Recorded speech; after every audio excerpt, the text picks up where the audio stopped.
So you just came back from a long day of work, you're exhausted, and you want to kick back and relax. And while you're getting comfortable, you realize you have to log into the 3 gacha games you play to finish your dailies and spend your stamina. Because God forbid that you're 60 gems short for the new hot waifu that's coming out next week that you've been really itching to pull for. I mean, you looked at all her quote-unquote fan art that's been released and the Rule 34. Look, you don't really want to log in, but you're 2,000 hours and $300 deep into these games. And you don't want all your time and money you put into said gachas to go to waste. You also have to make sure you get those 90 gems from the monthly pass as well, so you better get going and start your gacha rotation. There's only so many hours left in the day, so you better get to it. Some people would argue that you're past the point of no return. You're too far gone down the rabbit hole of sunk cost.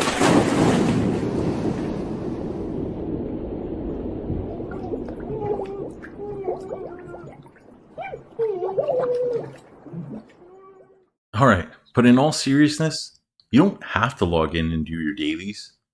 You could just not do them.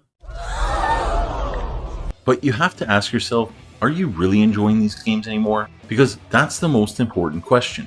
I think many people conflate the concept of sunk cost and misconstrue what the term actually means. I've always wanted to say that being invested into a game isn't really a bad thing, and I would argue that much of the reason why some people enjoy playing live service games is because they like having that investment. It's an added incentive on top of the other reasons to have fun with whatever game they're playing.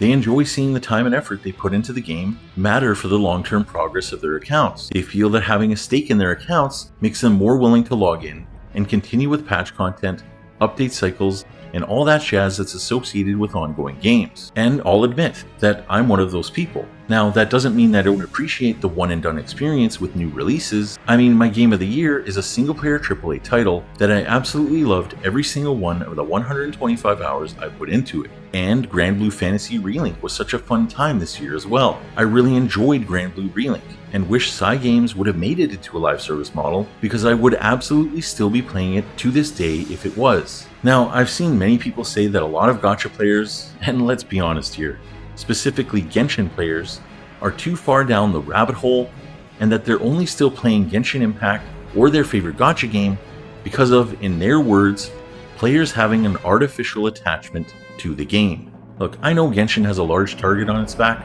but it's a gacha game after all. I hate gacha games.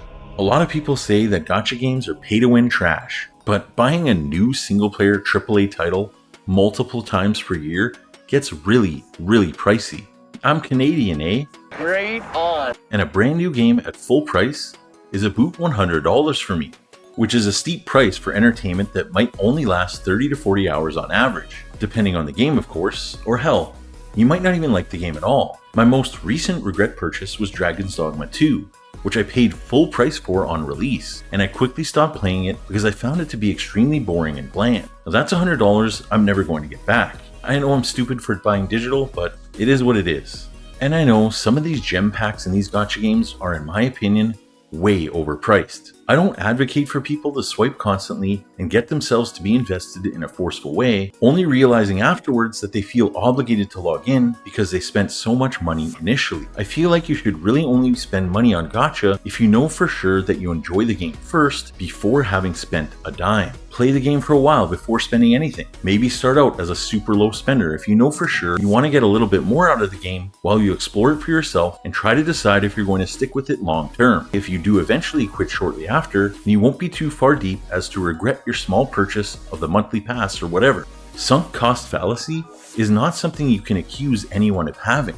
Only you would know on a personal level. Only you would understand you're not enjoying the game and that you might feel that you're only logging in because you have an obligation to keep up with the status of your account. Sunk cost is a personal conundrum, and this is not just about Genshin, it applies to all gacha games and all live service games. So if you're still enjoying the game after all the years you spent playing it, then it's got nothing to do with sunk cost, and nobody can tell you otherwise. I mean, I can't even think of a clear-cut showcase of sunk cost being on full display for everyone to see.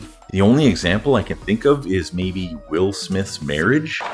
It was a G.I. Jane jump. But yeah, most people in life are invested in the things they engage with, whether it be careers, relationships, and yes, even video games. I don't want to get too philosophical on you here, but I think you get what I'm saying. Investment, even into our hobbies, is valid to a certain extent. But we all need to remember that gacha games are designed around the fear of missing out. I feel like many of us have lost sight of that fact as well. So try not to forget that many of the marketing tactics are designed for you to think about spending money where you otherwise wouldn't. You can say, well, this game is generous or that game is greedy.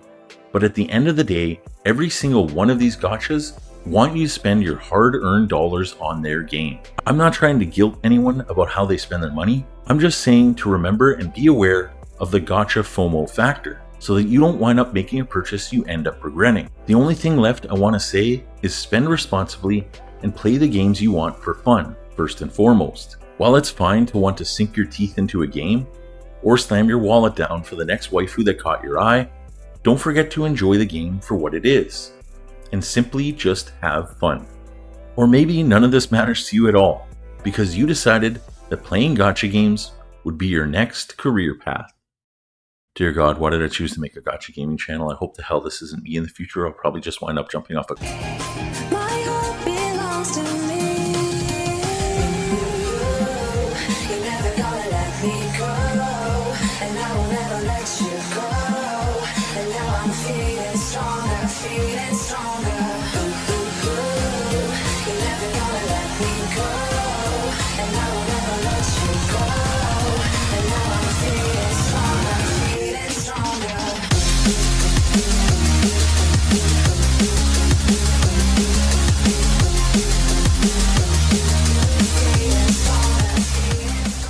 One more pull.